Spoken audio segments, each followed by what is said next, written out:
started. Oh, geez. Welcome, everybody, to the Just Three Gents review here on the BC WrestlePod channel. Right, that's where we are. We're on this one. I've been doing live streams with you all. I don't know how this goes anymore. JVL is here with the Professor John, with Mikey as well. We have all watched AEW Dynamite for this week, the first AEW Dynamite of 2024, and we have some thoughts. We have some opinions, and we have some things that Mikey's going to tell us as well. So, we're going to start this off pretty quickly, just as it was, but before we get into our thing here, reminder that we do have a YouTube channel. We do have bunch of social media. We have a bunch of places that we'd love to interact with, and we do live streams now on Patreon. So you should get on there Patreon and sign up there to see our watch along from World's End. You should probably get on YouTube when we're doing live streams. Check out our socials for when we're doing them as well, and subscribe to the channel. Get that alert banner going, and make sure you're commenting on our videos so that we can engage with you and you know we're making new stuff like we're doing right now. So we're going to move into our AEW review by talking about last year, because that's where the promo that we got at the beginning of the night came from. It was from 2023. Samoa Joe talking about being a man who doesn't do predictions, he does promises, and he follows through on his promises to become AEW champion. Kind of a good little recap that we had there, but for those of us that watched the event, was this needed to kind of get people up to speed if they hadn't seen the event? I understand why it was there, because you want to get the casuals who probably didn't see it or weren't able to check it out. Sure, by then you probably know Samoa Joe won, fine. I didn't have a problem with this. I thought it was kind of funny that the camera was too close and you kept getting that breath of humid air on the thing. And we talked about this in the past. I'm going to keep saying this. I'm not a fan of doing promos right after a match, if this wasn't right after that match, this was just one big Batman impression, because Samoa Joe was so stuck in asthma land. And then we'll get to this thing. And then we're going to go, we got to make promises. Where is she? Like, where's Rachel? Where's Rachel? Like, swear to me. Just so stuck. What was good about this promo, storytelling-wise, is this kind of set up some stuff that we talk about later in the night, which was great.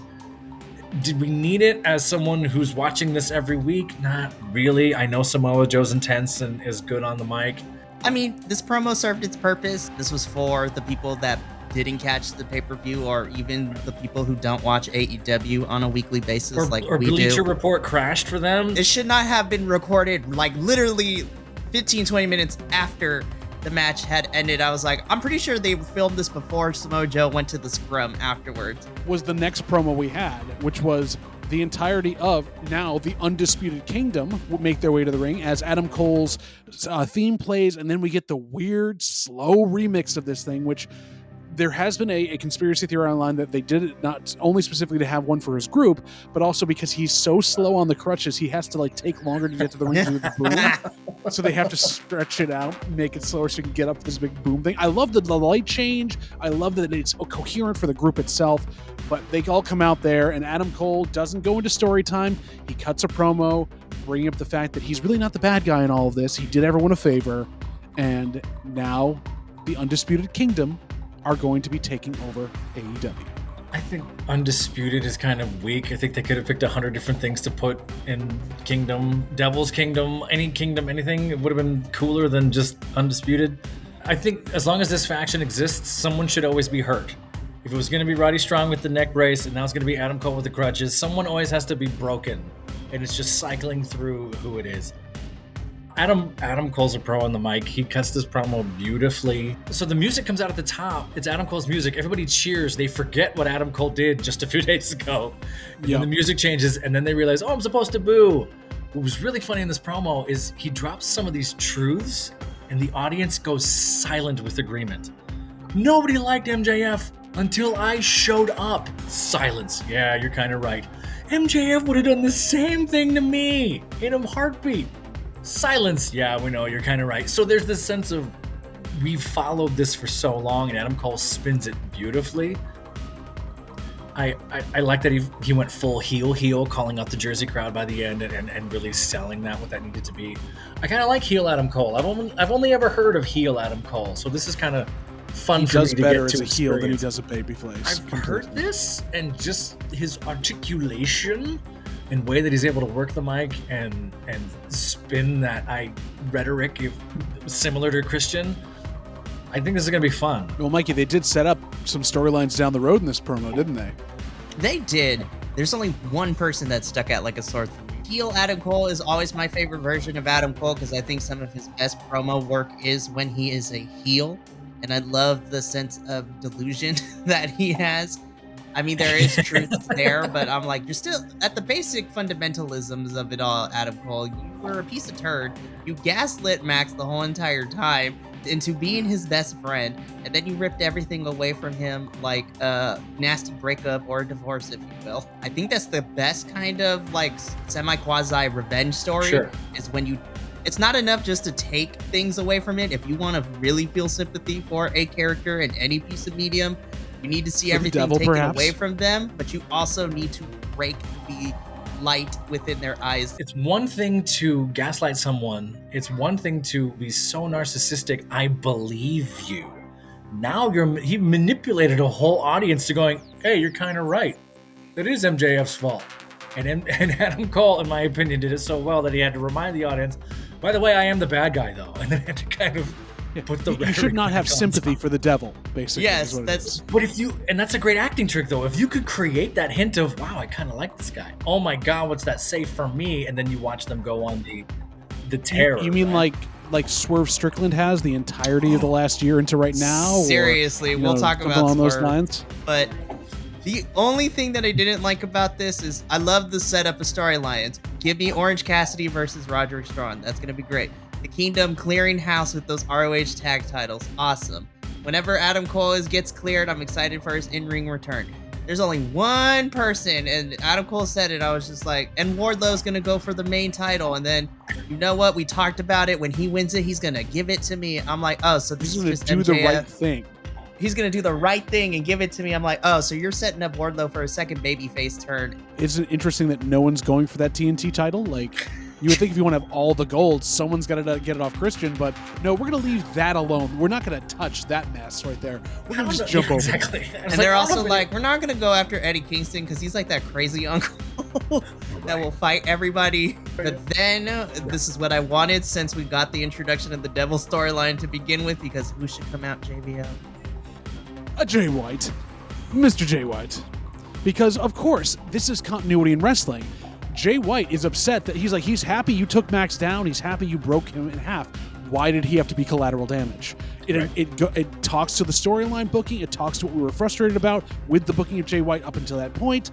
And it talks about how this can be resolved. Because, yes, Bang Bang Gang are heels, but they don't like being used. And so then we get a almost brawl or a small brawl between Bang Bang Gang and Three of the Thing as Wardlow shuffles hurt Adam Cole out. He then re-enters, brings the odds back up in favor of the United Kingdom or the Undisputed Kingdom, and then the Acclaimed hit the ring, and they saved the Bang Bang Gang. Yep, because the Acclaimed were also attacked. Exactly. I was sitting there before I knew what happened later in the night. I was like, "Where's Hangman Page?" Because he was also attacked by the Devils. He needs to be involved in this, but he wasn't for a good reason. What ended up happening was we have them come down, and then the standoff, and the enemy of my enemy should be my friend, but is my enemy. The Acclaimed and the Bang Bang Gang can't get along. Or will they in a storyline now? There's a multi-man match here where Daddy Ass has to have all of his children together with Jay White to take on the Devils. I'm here for that nonsense. I love Billy Gunn having children and foster children in the ring. I think that's beautiful. The Acclaimed looked jacked. I mean, always massive, beautiful, and present, but my goodness, coming out of the ring, it was like, oh, I forgot how big you were. And now they have an edge too, because they were kind of leaning more heel when they took on Top Flight and Action Andretti 2 weeks ago. I wanted to ask, did either of you notice Doc Samson and his giant group of giant medics that were protecting Adam Cole, saying he's not ready to go? These big ass men with big mustaches that probably are like the Butcher and the Blades, cousins who are doctors. I was like, they? Whoa. I was curious about that because there's he's hurt. No, that's hurt. Doc Samson. Okay. He's the medic. He's the actual on-site doctor in this household. Okay, that's fine. I was just like, if that's the case, doesn't protect anyone else who's hurt ever. Just lets them get destroyed. But Adam Cole, no, not Adam Cole. No, of course not. Of course not. You gotta keep the heels happy. So we progress from this to another promo. Now, I had looked at the timing of this at this point. We were 20 minutes into Dynamite, and this is the third promo in a row. Sorry, 4th promo in a row because I separate the Jay White promo from the Undisputed Kingdom promo. Mm-hmm. Now, that being said, this got Daniel Garcia across really well. I enjoyed everything about it with him and Daddy Magic and all that stuff. This was too many promos in a row. Like I was like, ostensibly this is a wrestling show, right? We're supposed to see some wrestling.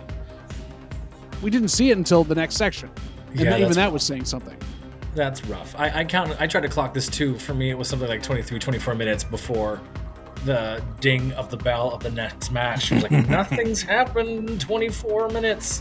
Which also added to all the picture-in-picture we had to deal with later in the night. With the freaking promos.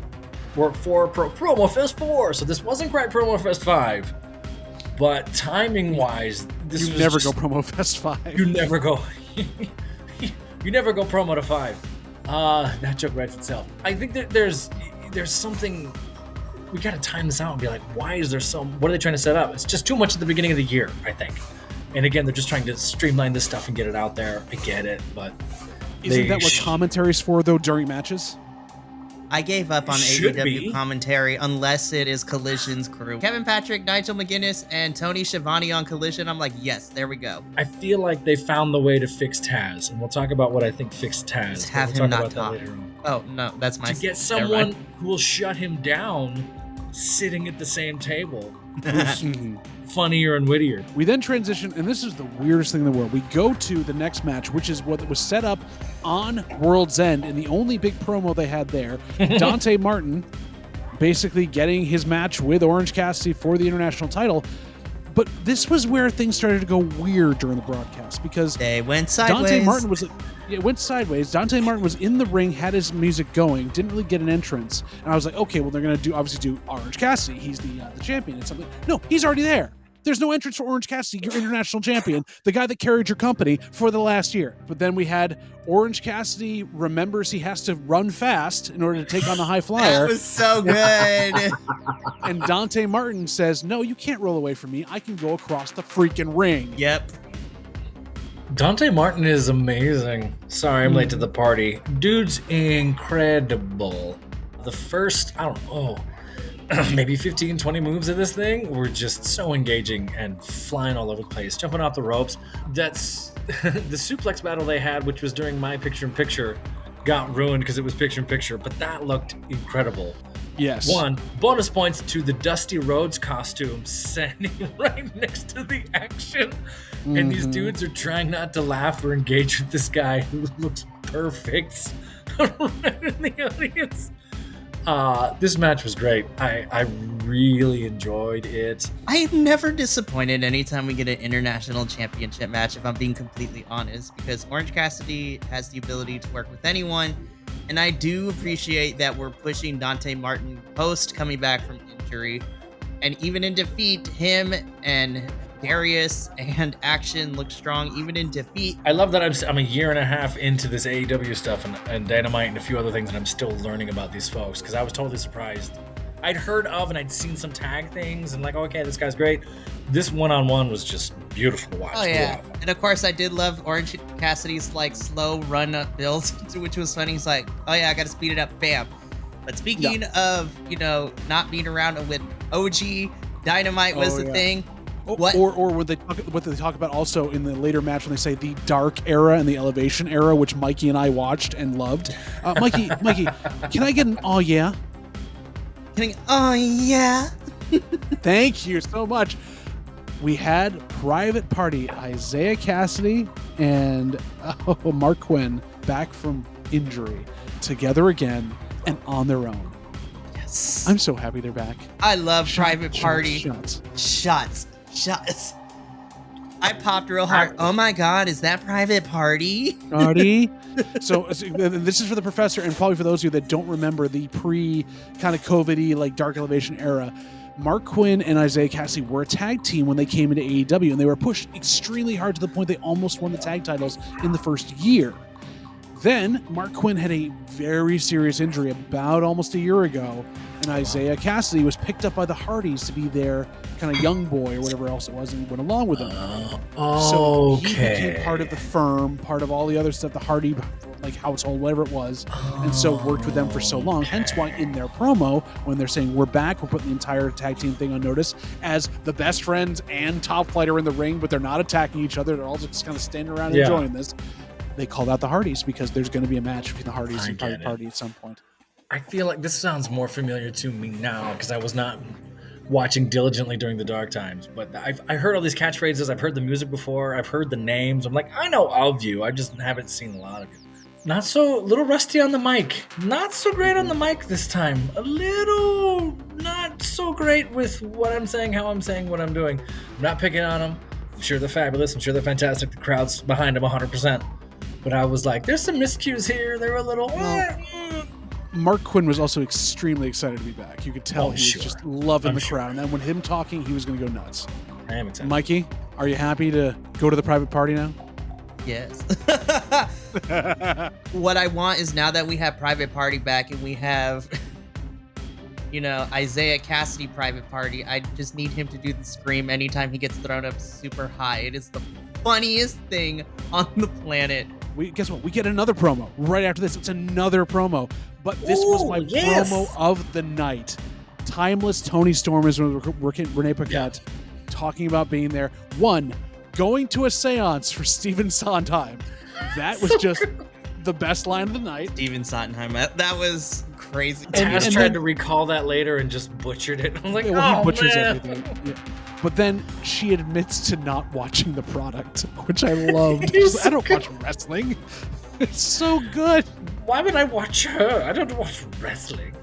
She'll be fine. I wonder how much of this is them trying to break Renee. Like because she's so stone-faced and she's really good at holding it in. I wonder how often are they gunning for her just to see what she's going to do. And Tony Storm's pushing right up against it. It's got to be with her catchphrase in general. And that first time was meant to break Renee. So I'm assuming. Mikey, I know you loved this too. You were so on board for this one. Setting up Mariah May, but not setting up Mariah May for this wonderful thing. Why are we in Jersey? I'm not going to be in Jersey. Talk about another heel that you want to cheer for. Tony can do no wrong in my eyes. I don't care what the comments say. Does everyone remember what she was working with before coming to AEW and the Outcast and now into her Timeless character? She got pied by Charlotte Flair. That was the multiple times. That was the height of her main roster to call. This is one of my favorite characters right now in wrestling, and I'm not tired of it. I was just gonna say that I think there are more people who are positive and fans of what she's doing character-wise than there are negative folks. And we've talked about this at length too. There's just this culture of marginalizing women's wrestling no matter what it is. And I think now they're just coming for the character now that it's becoming a thing. And people are liking it. Oh, well, I have to find a reason not to like it. It's because some of the stuff that is said is just ridiculous. By the way, take a wild guess what was up after that promo. Another promo. Mikey, you win a prize. Ding, now, ding, that being ding. said, good promo by Swerve with Nana, with Renee. That Renee was working her butt off this evening. She was all over running. What happened, you guys? Lexi wasn't available. But Swerve and Nana are talking about the fact that Swerve worked his butt off, and yes, he's taking on Daniel Garcia tonight, but it's worth it because they never got to fight each other, and Daniel Garcia is where Swerve was last year, needing to find that championship gold. It really set Daniel Garcia up as a viable contender. It made me want to watch the main event, and it was really, really well done to set that part of it up. I love Swerve. Right. Swerve is always good on the mic, and I'm hoping to see this be Swerve's here at some point in 2024. I know it's outrageous to say because we're barely into the first week of 2024.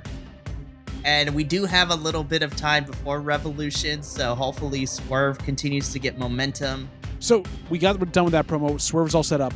Guess what we got next? You'll never guess. We got a match. Mike, you wrote down the entire thing. You're cheating off your card there. Yes, we finally got a match. I take notes too. What do you want me to do? But did you take notes on Mariah May versus Queen Aminata? I have some qualms about this. I was very excited to see Mariah May and Queen, I'm going to say it wrong, Aminata, right? Don't listen to what Taz and them were trying to pronounce. They're white people. They don't know how to pronounce things. I think that's what happened. I picked up on the white people speech and it just blew me out. I read some stuff about her and her work, so I was excited to see the two of them for sure. I think nerves got the both of them because the first, 2 minutes of this 6 minutes they got, they were not communicating super well, and they kind of missed some spots, and it was a little rough here and there. They did catch up in the second half of this, and they kind of won me over again. I was like, oh, okay, there they are. They're with it. Commentary was trying to help, and they kind of weren't. They were just sort of, in trying to cover, they were pointing out what wasn't working, which I thought was tough and a disservice. That being said, I'm excited to see more of both of them. I'm glad that Aminata is getting the push, absolutely, because she's great. Again, and now we're stuck in the let's do a promo right after a match thing, and no one ever does it well. I think she just kind of came off tired and a little bit too cardboard for me, and that's a tough sell. So it sort of set the stage for what was happening next, sure, because then you get Jersey's homegirl coming back and then kind of lighting her up, which was fine. This was my only hiccup of the night, other than the promos, was sort of like, this could, I wish, up to this point. The match itself, I was disappointed. And I was actually more disappointed on Mariah May's part of this match. I know she can do better. I've seen her matches in Stardom, and this was not the same girl that I saw in Japan. When we got to this midpoint of the match, I noticed that Queen took over a lot of the leading for Mariah. I was like, oh, I know this anywhere. And they mentioned to put it in her little infographic. She's been wrestling for 6 years. Her commentary did the horrible mistake that I hate when they do this.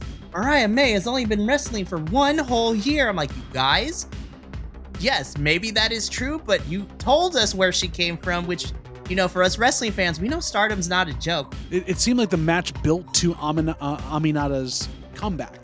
Yes, and the crowd got behind her so much when she started leading the whole match because she saved it. And I'm not blaming Mariah and all this, but I think this was the wrong opponent to put Mariah May. And so I was disappointed. But as you said, that wasn't the most disappointing, and then everything else, and also really happy moment for you because we got to the promo, and then you were all over this, Mikey. I'm going to talk about the negatives that I had about this, but I want to say I knew this was coming for the last couple of weeks, but Deonna Purrazzo, for me, the virtuosa, so we're going to treat her right because she got to keep that and bring it with her, which is great. That's why I love TNA, because they're not petty and they let the wrestlers, if they create something, they let them take it with them wherever they go. So the virtuosa Deonna Purrazzo is in her hometown. She makes her debut tonight. If you have no idea who Deonna Purrazzo is, Deonna Purrazzo held down the Knockouts division, which is their women's division, during the pandemic era. Like the last 5 years that she was over there, she's had 3 knockout title reigns. She's had 1 Knockouts tag team title reign, and she and Jordynne Grace literally had the feud of the century. Deonna is a submission specialist, but she also is very innovative when it comes to her style of wrestling. I'm not even going to clock her on the nerves because she was hella nervous, but I also that's the way she also speaks, with that high, weird, nervous inflection. That's how she always speaks.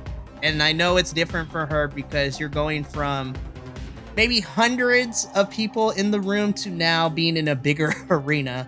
That slap she threw was... Deonna can go. Don't mess with her. She can go. But I was like, that boot she threw was quite painful looking. There was a better way to lift her into this other than, it's Jersey, do it now. They could have done this better for all 3 of them to make all 3 of them way more. And we're also feeling the fear that we're going to have a repeat of Ty Valkyrie if she goes after Tony quickly and loses, and all of a sudden she's buried in the middle of nowhere because, again, there's no time for the women's matches, so how do you build that type of stuff? We went from this promo, which amazing debut, we're glad that Deonna Purrazzo's there, to the king of promos in AEW as Christian Cage and the Patriarchy make their way out. Mama Wayne gets on the mic, says for everyone to shut up. Christian Cage touts her as the matriarch of the Patriarchy, which is hysterical. And says he's going to basically will the TNT title to his pride and joy, Nick Wayne. and he needed to thank one other person, the person that made this all happen, and the fact that he's had it for more than 200 days, even though Tony Schiavone almost pointed out, you did lose it and then had to get it again. And he thanks himself. He doesn't thank Luchasaurus, he thanks himself, and Luchasaurus in the background, and the crowd got behind him, and it was amazing. It's perfect. It was textbook. It was fun rhetoric-wise. To see Killsaurus, Lucha Switch. Like get this huge... Safety word is banana. Banana. Unzips, says banana, zips it again.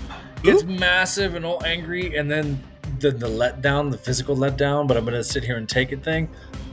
That was quite good. I very much enjoyed that. I love Christian Cage on the mic. Anytime he opens his mouth and speaks, I'm just like, this is the version I wish we had him when he was in another company. I love Mama Wayne's addition to this. How dare you boo a mother? And I love the addition to this. The only way I'm going to be creeped out by this, if they go the a la 90s WWF route, and then there's like grossness involved, which I'm not going to get into from Christian Cage, which I don't think is going to happen. But it's not going to. I was waiting for it because I was trained by the Attitude Era, so there's a part of me that was like, oh, they're going to do it. Oh, they're going to do it in front of their son. Oh, it's going to happen. But it didn't, so we're good. But then we get another promo after this promo with Saraya and Ruby and Harley Cameron talking about what happened on Rampage the week before. And okay, like, this was better than it had any right to be at whatsoever. When she pulled out the knife on Rampage, that me and Adolfo were just cackling the entire time. We're like, this is stupid, but I'm here for this. And I think Saraya and Harley Cameron are plotting the murder of Cool Hand Angelo Parker. Like, I think that's what we're getting. We're planning his demise, and I'm kind of here for it. I love Ruby bringing up the fact, like, the last time we had a little unhinged blonde in the group, it didn't really work out too well. She's a good crazy. Like, she's a different kind of crazy. She's the good kind of crazy. It's like, what? I wasn't sure at first, like, how I would take Saraya's, like, turn, but she won me over when she cut that promo before Christmas on Rampage to Angelo Parker. Is like, listen here, you little piece of ish. I was like, Ruby is my girl, and I will cut you if you hurt her. She is mine forever. And now we're literally plotting his downfall. It's so stupid, but I'm kind of here for it. It was a good way to break the tension and break everything else up. Remind us that this can be funny. As we went from that to the match where we learned that you only need to do 2 moves the entire time, but do them well, and you will carry a match through to the best thing, because this was the knees and German suplex show as Konosuke Takeshita took on Darby Allin with Don Callis at ringside. This is the closest we've ever gotten to a modern day AEW match in the last year and a half. So that was shades of old school first couple of years AEW. Oh yeah. I had so much fun watching this. Me too. And the legit fear of, oh, I'm going to see a man die. Some of the things that were happening, like, wait, what? They worked really well together. There was no hint of language barrier or whatever. I don't know how if they had time beforehand or whatever else. They just flowed really, really well. That suplex down the ramp, that 4 or 5 in a row thing was just jaw-dropping to me. The height that Darby got off the rope when Takeshita threw for the arm drag, I think it was, or something like that, was just, I mean, scary, but graceful in a weird, creepy kind of way. I thought there was a botch on the knee, but I guess they just sold it that well. Darby does the dive, jumps into Takeshita on the knee. Like, that took my breath away. And probably Darby's. Yeah, just a little bit. I loved that commentary, and even Don Callis was a step behind the whole time. Like, and even at some point, Don Callis had to go, yeah, that Darby guy is really impressive. Like, yeah, you've won over the heel in this moment. I don't care if the wrestling internet chills. Oh, this is Spot Fest. I miss a good Spot Fest match. And for me personally, I'm still on the fence with this, but I'll make the decision now. I will say that this is probably my match of the night because it gave me why I fell in love with AEW to begin with in the first place all those years ago. It's just give me some fun stuff. That's what wrestling's supposed to be. It's supposed to be fun. There was a lot of fun spots. I still worry about Darby going this extreme all the time in every single match, even if it's on regular television. When we've talked about this, the internet community finds a way to not like something and uses buzzwords to not like something. They poo-poo all over fun. Like And it's dingus. sort of- Anyways. Speaking of using words to their fullest extent, we then went backstage after the commercial, and Konosuke Takeshita cuts the most intense Japanese promo we have heard in quite a long while. Let the Japanese wrestlers speak Japanese. It's beautiful. Yes, It Just is. when go you let for them, it. when you let them speak in their native tongue, it's more intimidating and it's more comfortable for them too. The best selling of this was Don Callis bouncing around trying to translate what he could. Meanwhile, you see Kyle Fletcher understanding what Takeshita is saying, and Powerhouse Hobbs is completely lost. I love And it. it's hysterical to look at. I love that. Well, of course, Kyle Fletcher knows what he's saying. I was like, New Japan, duh. Yeah, Yeah. exactly. But Powerhouse Hobbs is like, yeah, I know. He's saying some. I have no idea why I'm here. I'm just going to listen and be Powerhouse Hobbs, which is just hysterical to watch. And then But Don it's- Callis chopping Powerhouse Hobbs and then hurting his hand. That was Ow! yes, I love it so much. Which of course then sets up a match. They're going back to Daly's place next week, which is Mm-hmm. I'm so ready to go back to revisit Stomping Grounds pandemic era AEW, where Sting and Darby are going to be going up against the Don Callis family. Sure. Interested to see what happens. It's a never-ending story. But we then move on to another amazing match, a four-way to determine who will be taking on Eddie Kingston for his giant, kinged checker belt that he has there for the. I'm glad that we Continental got the Classic. official name of the championship, because I was wondering, I was like, they didn't really, I don't remember what they called it, but it's the Continental Crown Championship, so this was an eliminator Exactly. match. And so this was Brian Cage versus Brian Keith, the Bryans, versus Trent Beretta versus Vikingo. So you got your luchador in there, and it was just every style all at once, and all of them knew how to work each other up and down this ring. This had no business being this good. I think we can all kind of say that. Like, you look at this on paper and go, what madness is this? And you hope they get it right, like you said. Like, I hope they all know enough to work well with each other and protect each other and do what they need to do. I didn't take any notes because it was so much fun. I was all in on it. The antidote to Taz is getting someone like Eddie in there who's just going to give him grief and give him all the shots. From the moment he said, I'm mad at you, you didn't invite me over for Christmas to have gabagool. We're done. And Taz doesn't know what to do. And then Eddie just shuts him down the rest of the thing. Everything he says is like, yeah, it's hard to read his face. He's got paint on it. Well, look at the groundbreaking journalism on it. Just busting him the whole time. They're both from New York, so that's like how they It's normally talk perfect. to each other. And there are two wrestlers that I always want to hear on, well, three wrestlers I always want to hear on commentary. Danielson, Eddie Kingston, Nyla Rose. And what's hard is because Eddie almost turned coach, right? You kind of Yeah. hear Eddie start calling moves and calling shots. Look at that. And Look what's at that. gonna be- Yeah. Here's this thing. Oh, full Eddie was Nelson all of Buck. us. He's a true fan of the business. Yeah. I love him He for called it. out that Danhausen was at ringside before anyone saw him. And Hey, then they tried Dan's to over figure there, that and then the camera cuts over. Yeah. I Which guess he's going to do also- that curse thing. out. Well, and that's the thing. This was a good spot to get the comedy interference in. Danhausen Yeah. added to the match, which Yeah. ended up influencing the end of it, which I was happy to see him there as well after getting thrown out of the damn ring by Trent Beretta at World's End. Vikingo did that beautiful butterfly twist Hurricanrana thing. Mhm. And I had to watch it twice because I was like, I don't even know how you did that. Like, some of that stuff was just gorgeous, and they He all is worked super well. 26 years old. And His I body is 57. Yep. yeah, and I hope he's not broken. I hope he finds a way to still keep this. And this felt pretty contained, though. It felt safe Yeah. to me. I think you got. I wonder if someone got in his ear a little while ago and went, "Hey, we love you. Please don't die." No. You don't think so? No one has. No. No, he's working with Brian Cage in a ring like that, and a couple Brian of other Cage guys who are like, does. "I'm going to take care of you the whole time because I know how to do that." And also trying to curse the bounty hunter, which is just hysterical. You can't curse the bounty hunter. He's already dead. That's the only critique Dude. I have. No entrance music for Brian Keith, Mm. which I'm wondering No, if that's it has to unfortunate. do with copyright purposes because it is an actual song by the rapper Mike Jones. And they got away with Probably. it on Ring of Honor because it's streaming, but this is syndicated television.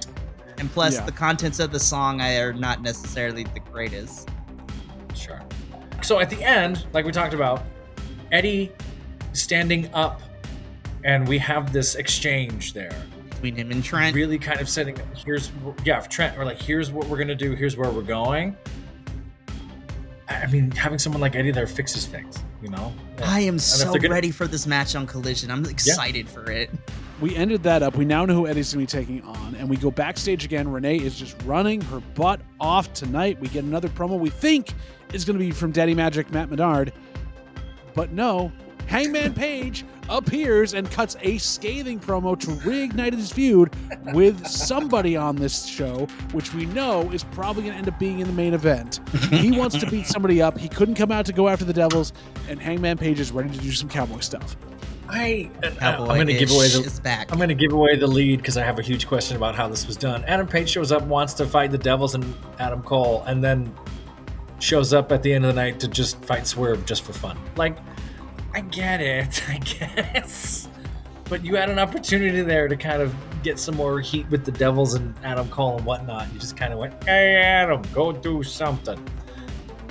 I wonder if that was the original plan, but again, because you got so many people involved in that whole entire saga, because remember, they first attacked Jay, so he has a picking for it. Yep, sure. And the Acclaimed, and then Hangman. Page. I get the feeling that, you know, we're going to get a big old mix. We're probably going to get the Acclaimed Boys, Jay, and somebody versus the 4 people in the Undisputed Kingdom who can actually wrestle at the moment at some point. Meanwhile, Hangman and Swerve are about to go at it, which I'm not going to complain. Well, we have enough time between the last match and that. I think they need a third. It'll be a lot of fun. Yep. So we have that promo cut quick, and then we cut to our main event of the evening, which was my match of the night, just because of not only the dance-off between Nana and Daniel, Garcia, but the work these two put in to put each other over, and like Garcia wasn't bad in defeat. It had one of the scariest spots of the night when Daniel Garcia was trying to put Swerve in the Dragon Tamer on the table, and them trying to have to cover for the fact they fell off the table, because it really doesn't work that well to put a submission on the table. I should not have laughed at that. Like, I was genuinely like, oh, this is going to be cool. And then you could just kind of hear the mental F word as you fall off the table. Yeah. And Taz is laughing. All of them are like, oh, God, he's probably dead. Well, yes, this was my match of the night. Taz going in with the crowd as the crowd chants the "You effed up, you effed up." Taz goes, yeah.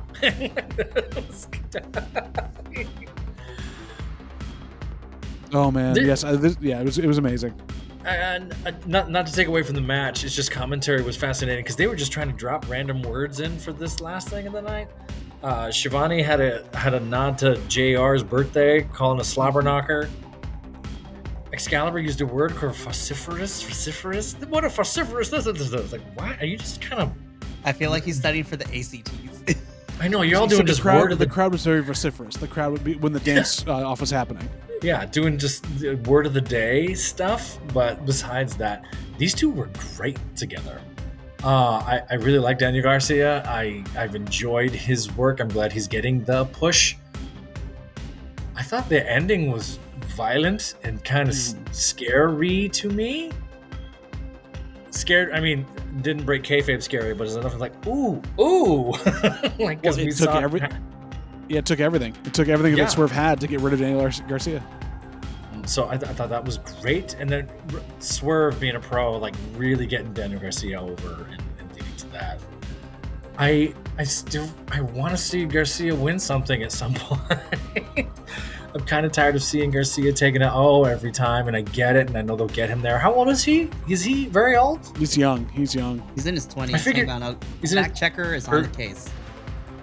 Like early 20s, or like he'll mid, look I 17 forever. Mid-20s. Yeah, I want to say he's like 26, but yeah, he's learned in the last year and a half how to work the crowd better because he had the technical background to do it, and now he's become the entertainer. Even like they said in kayfabe, that can be that crowd pleaser, and also stand up to the fact that Swerve as the heel is getting cheered as much as he is. He has enough backing behind him to do it. Yep, he's 25.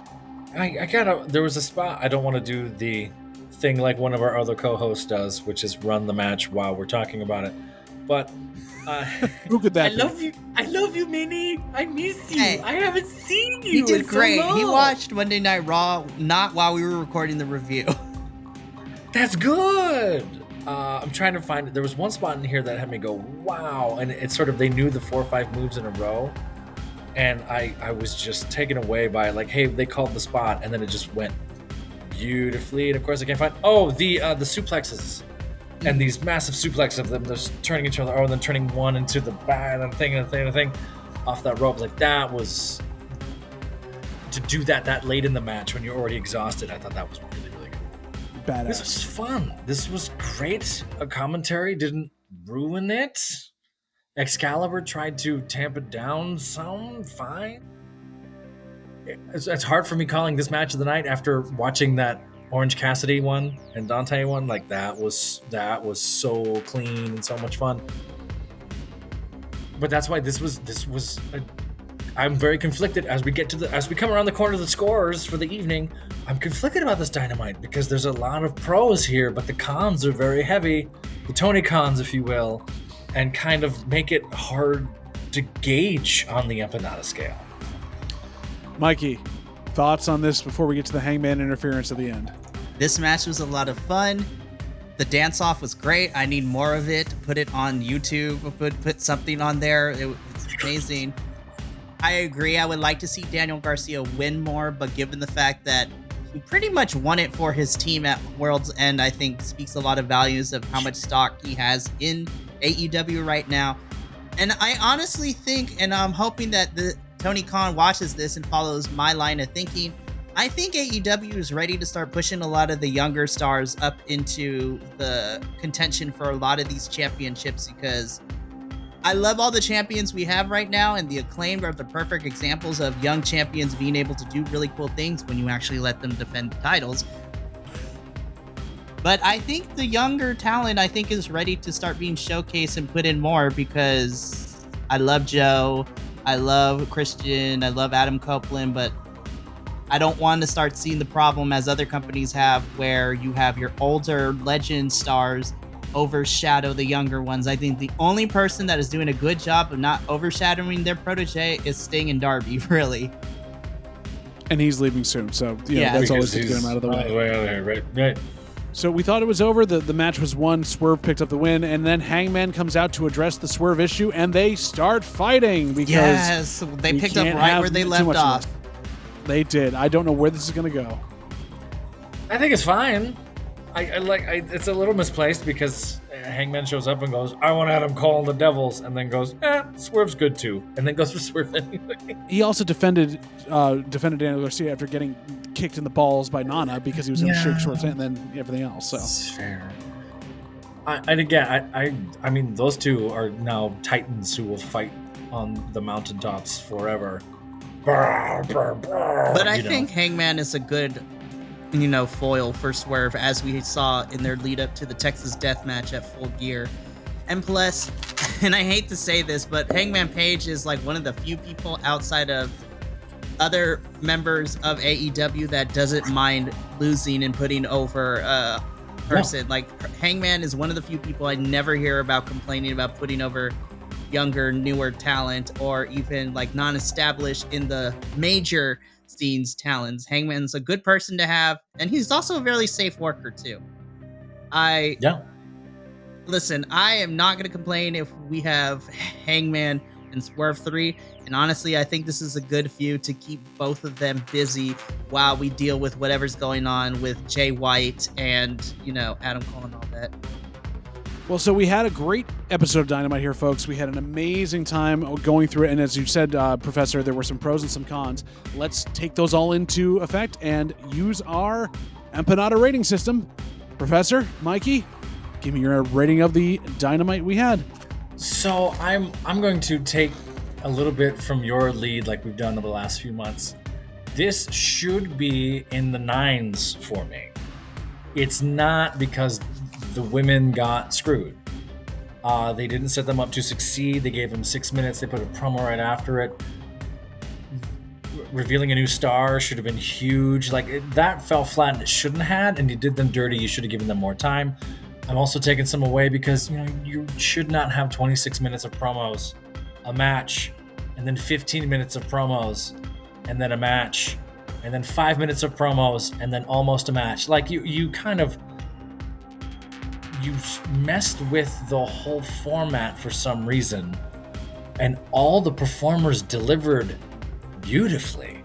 Like, none of these matches, and the women's match we talked about, but none of these matches were off or bad. Like, they were all really, really good. And we said this before we went on. Some of these matches I preferred to what was at World's End because they were just better storytelling. There was more heart in it, and they seemed like they cared. Whereas World's End, there was some matches that were like, I've been waiting backstage for 4 hours. Oh, okay, let's go do that thing we talked about. That's just me. So this should be in the 9s. To me, it's in the mid to low 8s for that reason. Mikey? Ooh, this one's tough. I'm actually gonna go. I'm gonna give this like a solid. I'm gonna give this a solid 7 out of 10 for me. I think there are a lot of issues I had with this Dynamite. Once again, I feel that if you just spread the matches and the promos out evenly amongst the whole entire 2 hours, I think it would feel not as bad. Like, that was my biggest critique from last night's review with NXT, because first hour was great because everything was spread out perfectly, and then you had like a buttload of promos in like 20 minutes before the next match. It's great. I also want more women's stuff. Like, I love what really saved what saved Mariah May and Queen, because the match itself was not great, at least on Mariah's part, but that's not her fault. Tony, give her an opponent she can work the same style as. But I feel like Deonna's introduction into AEW is probably what saved it for me, just because I'm a big Deonna fan. But yeah, 7 out of 10. Wrestling, as always, is pretty good. I enjoyed it. Even my nitpicks with Queen and Mariah, I still enjoyed some of the stuff they did. But we gotta balance out everything and give the women more time, please. Like, come on now. Yeah. That's what we need.